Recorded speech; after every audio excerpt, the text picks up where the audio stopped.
मणिपुर एक बार फिर जल रहा है। This is the reality of Manipur today, where the streets echo with gunfire, fear hangs in the air, lives are being lost and people are left begging for peace. 3 साल पहले जो आग लगी थी वही आग आज भी झलक रही है और इस बार उस आग ने 2 छोटे छोटे बच्चों की जान ले ली। ये सारा मामला मणिपुर में चल रहा है, लेकिन इस मामले के ऊपर कोई भी पॉलिटिकल पार्टी कुछ भी बयान नहीं दे रही।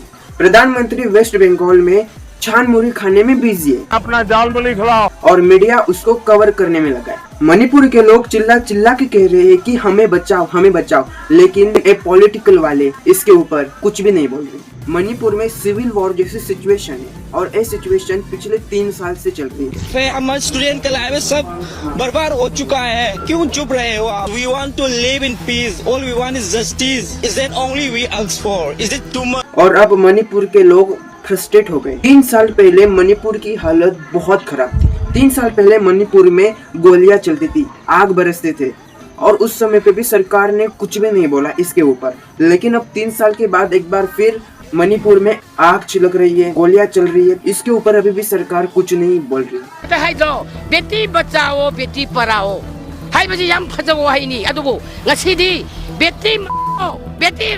और अब 7 अप्रैल के रात को ठीक 1 बजे एक छोटा सा गांव मोइलोंग त्रोलोम्बी में एक घर के अंदर एक रॉकेट आके गिरता है और उसमें 2 बच्चों की मौत हो जाती है। यानी कि मणिपुर में 3 साल पहले जो चीज हुई थी वही चीज अब इस साल में होती हुई हमको नजर आ रही है। मणिपुर के लोग सरकार के ऊपर बहुत गुस्सा कर रहे हैं। मणिपुर के लोग रास्ते पे आ गए, मोर्चा निकल रहे, लेकिन सब पॉलिटिकल पार्टी इस चीज को इग्नोर कर रहे हैं। इसलिए आज की वीडियो के अंदर हम इसके ऊपर ही बात करने वाले हैं। 7 अप्रैल के बाद आखिर मणिपुर में अब क्या चल रहा है और इसके बाद अब मणिपुर में क्या हो सकता है और इसका जिम्मेदार कौन है, चलिए आज के वीडियो के अंदर जानते हैं। देखो, मणिपुर को समझने के लिए आपको सबसे पहले मणिपुर के ज्योग्राफी के बारे में पता होना चाहिए। मणिपुर 2 हिस्सों में बटा हुआ है। एक हिस्सा है वैली रीजन जो स्टेट का सिर्फ 10% हिस्सा है। दूसरा हिस्सा है हिली रीजन जो 19% स्टेट में आता है। यहाँ पे 60% लोग रहते हैं और हिल्स में रहते हैं नागाको जो मोस्टली क्रिश्चियन है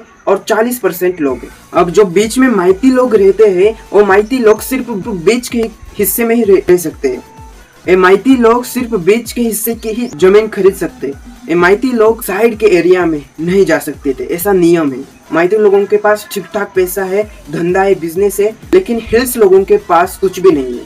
तो हिल्स लोगों को ज्यादा एरिया दिया जाता है। बीच के एरिया में मैती लोग रहते थे, उनको ज्यादा एरिया चाहिए था, साइड के एरिया में भी घुसना था। इसीलिए उसके बाद 2023 में एक ऑर्डर निकला कि मैती लोगों को साइड का एरिया दिया जाए। अब यहाँ पे ऑर्डर मिल गई कि मैती के लोग साइड के एरिया जो हिली लोग थे उनका एरिया खरीद सकते हैं। हिली लोग जो साइड के एरिया में रहते थे उनको लगने लगा कि अगर ये मैती लोग हमारे हिली हिस्सा में आ गए तो हम आगे कैसे पैसे कमाएंगे, क्योंकि अगर मैती लोगों ने साइड का एरिया यानी कि हिली लोगों का एरिया खरीद लिया तो हिली लोगों का एरिया ही कम रह गया। इसीलिए यहाँ पे झगड़ा चालू होता है। अब जो हिली एरिया में लोग रहते थे उन्होंने मोर्चा निकाल दिया कि मैती लोगों को सिर्फ बीच का एरिया दिया जाए और हम हिली लोगों का साइड का एरिया रहना चाहिए। इस हिली एरिया के लोग कहने लगे और मोर्चा निकालने लगे। अब काउंटर में जो बीच में मैती लोग थे इन्होंने भी मोर्चा निकाल दिया।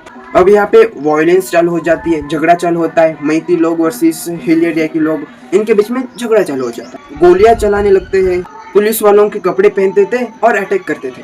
उसके बाद आती है एक बहुत बड़ी चीज और इस चीज ने पूरे इंडिया को हिला के डाल दिया, क्योंकि मैती के लोगों ने हिली एरिया के 2 लेडीज को नंगा कर दिया और परेड करने के लिए कह दिया। यह इंसिडेंट 4 मई 2023 का था। उसके बाद आता है अब 2024। इस साल में थोड़ा सा माहौल ठंड हो जाता है। उसके बाद 2025 को जो मणिपुर के उस समय पे सीएम थे उन्होंने अपनी कुर्सी छोड़ ली। उसके बाद पूरे 1 साल तक मणिपुर को सेंट्रल गवर्नमेंट चलाता है। उसके बाद अब 3 फरवरी 2026 को मणिपुर में एक नया सीएम बन जाता है जिनका नाम था खेमचंद सिंह। अब यहाँ पे एक नया सीएम बनने के बाद अब फाइनली लग रहा था कि मणिपुर में अब कुछ भी गड़बड़ नहीं हो सकती, कोई भी वायलेंस नहीं हो सकती। लेकिन 7 अप्रैल 2026 के रात को एक बहुत बड़ी भयानक चीज हो जाती है।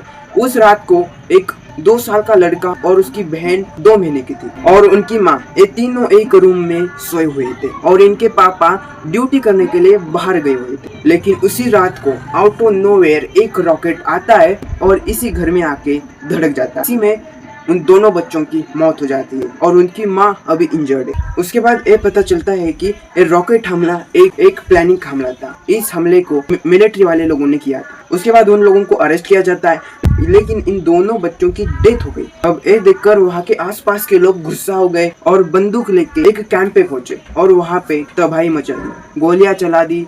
इस वायलेंस में 3 लोगों की मौत हो जाती है और 20 लोग इंजर्ड है।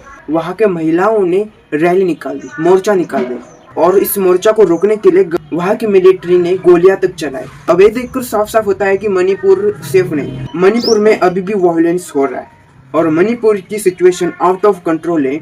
इससे तो हमको साफ नजर आ रहा है। अब मुझे लगता है कि इस मामले को सरकार को सीरियसली लेना चाहिए, सरकार को इसके ऊपर एक्शन लेना चाहिए और मणिपुर बाद में सेफ रहे, यही मैं भगवान से प्रार्थना करता हूँ। बाकी ये वीडियो आपको थोड़ी सी भी इंफॉर्मेटिव लगी तो प्लीज एक लाइक करो, शेयर करो, सब्सक्राइब करो।